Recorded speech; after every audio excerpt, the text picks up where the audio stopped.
Check it out. This is a live look here you're about to see of the lobby of the New York Times building where President-elect Donald Trump is upstairs. He's talking with the paper, most recently, according to a New York Times reporter, condemning the alt-right group, the alt-right conference that met here in Washington over the weekend, saying, "I disavow and I condemn," according to this New York Times report. That's President-elect Donald Trump. We're keeping an eye on that meeting. And in the meantime, we're also talking about Republicans reacting fast to the news first reported on this network on Morning Joe, that the president-elect has no plans to pursue email charges against Hillary Clinton. Well, so much for locking her up, I guess. But I do hope that all the things that Donald Trump said about how crooked she was, that we just don't let it go without some serious effort to see if the law was truly violated. I think that would be a mistake. Breitbart, which openly supported Donald Trump during the campaign, called the move a broken promise. Right in its headline, you can see it there. Joining me now are Kristin Tate, a conservative columnist who supported the president-elect during his campaign.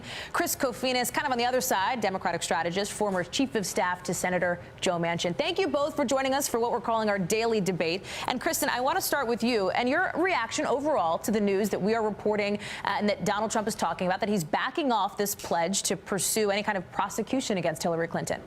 You know, it's disappointing. Nobody should be above the law. That includes Hillary Clinton. And if the DOJ thinks there's something worth investigating, they should certainly be allowed to do that. Justice is blind. Justice does not know what your last name is or if you ran for president. And I'm not saying this happened, but for the sake of argument, let's just say we found out that Hillary Clinton may have committed a violent crime. Should we not investigate her just because she ran for president? It's an invalid argument. Either there's justice for all or there's not. And we start going down a slippery slope when we don't hold everyone to the same standards just because they were in a power position.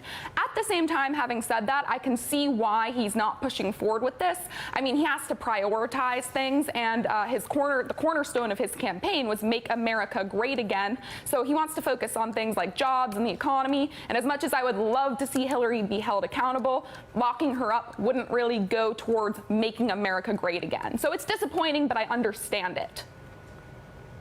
Well, Chris, I want to give you an opportunity to jump in here. Connecticut Senator Chris Murphy took some issue with this decision on Twitter. He set out today, that's not how this works. In our democracy, the president doesn't decide who gets prosecuted and who doesn't. He's right. The president alone does not have the power to make those decisions. So, Chris, do you agree with the senator? Is the decision a sign of the president-elect's potential executive overreach there?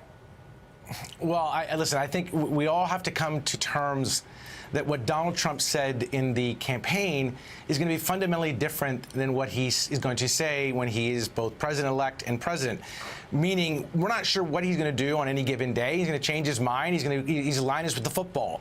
And so I'm not surprised that, a charge, an accusation that was baseless but was used, to kind of, gin up his base at these rallies, he's now walking away from when he's confronted with the reality that it's not possible. And now in terms of whether he proposes it, supports it or not, it's kind of irrelevant because we already saw the investigation. This is an issue that's in the past.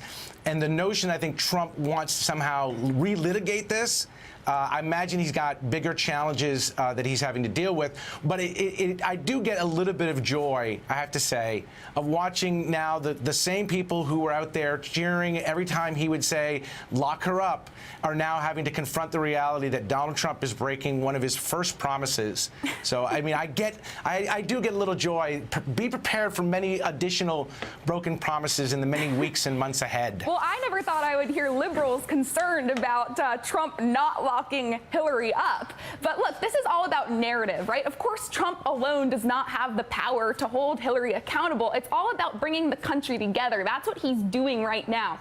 And make no mistake, Donald Trump is going to be a very action and results-oriented president. We know that Trump is going to stick to the fundamental promises of his campaign, which include securing the border, repealing the heart of Obamacare, and getting the economy back on track. That's what his supporters care about. I have no doubt he's gonna do all that, as well as some other miraculous things.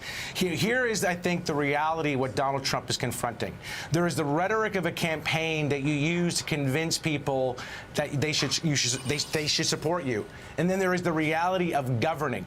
And the reality of governing actually has to follow certain laws, certain regulations, and it has to pass, in some cases, judicial muster.